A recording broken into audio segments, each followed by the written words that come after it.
It happened in 2012, played the IPL in 2012, and the lead up to that was interesting because I had scored my first Test 100 in Australia in 2012, followed by that game against Sri Lanka in Hobart, where we chased that total down within 40 overs.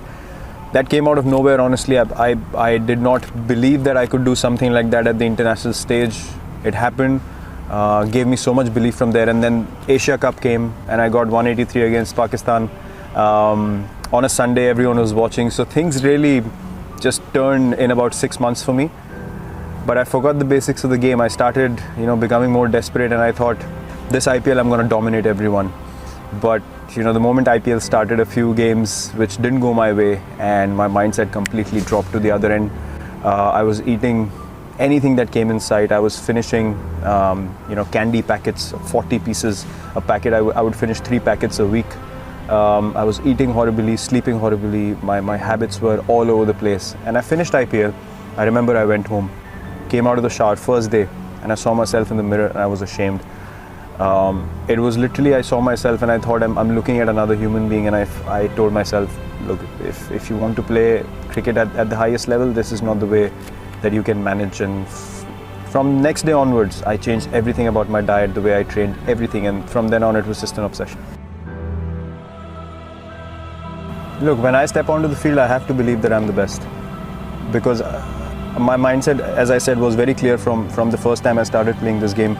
I'm not going to allow anyone to think that I'm just a pushover. So my mindset was, I'm going to go to Australia, and how am I going to score runs against these guys? I wasn't going out there to survive. For those who crave glory, from the time I got back home till the Australia tour, I promise you, I was visualizing every day when I was working out in the gym that I'm hitting Mitchell Johnson, I'm hitting these guys all over the park.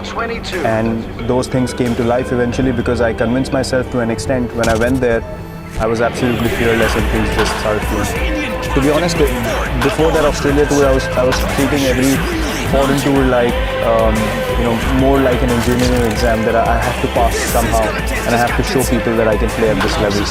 But there I realized that, once you're down and out, there was hardly anyone who came to help me. There was hardly anyone who was looking towards me and saying, listen, let's work together and try to get your game up to speed. Everyone was just going after me left, right and center. So I was like, am I playing to prove these people wrong?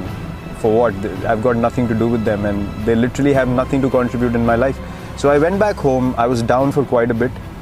The great thing that happened at that stage was I realized who was with me, who was not. Things were filtered to an extent that I just got so relaxed when I went back home. I was like, okay, I've hit rock bottom now. No one believes in me. Everyone thinks I should not be playing Test cricket. So what can I do? I can just work as hard as I can. For me, one thing was always very clear.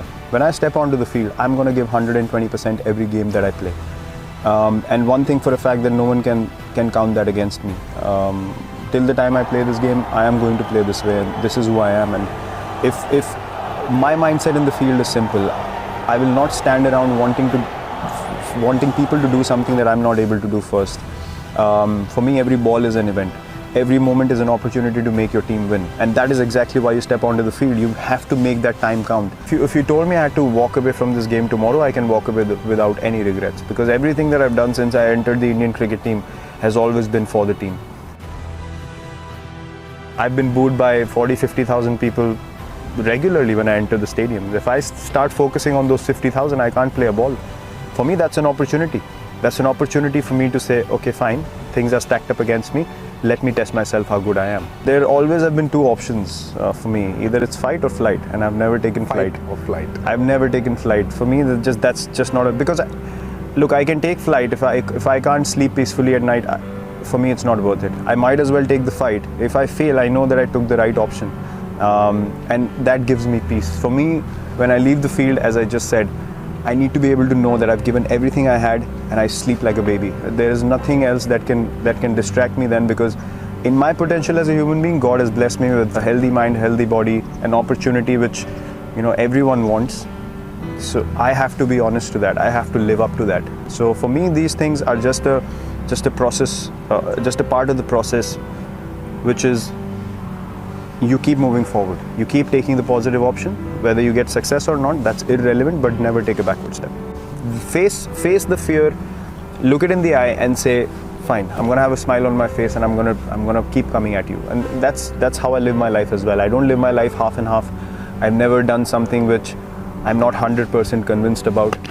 So for me, as I said, if you wanted me to walk away now, I'd have zero regrets in life or in cricket. But this culture is what is more dear to me, and I will do everything in my ability. Even if we lose a test match, I want us to go for the win and not surrender or try to save a test match on day 3 or day 4. That for me is just not acceptable. So for me, as I said, milestones don't matter at all. If I had played for milestones in my career, I probably wouldn't have half of what I have right now. So my mindset is pretty clear, and for us, it's just pursuit of excellence.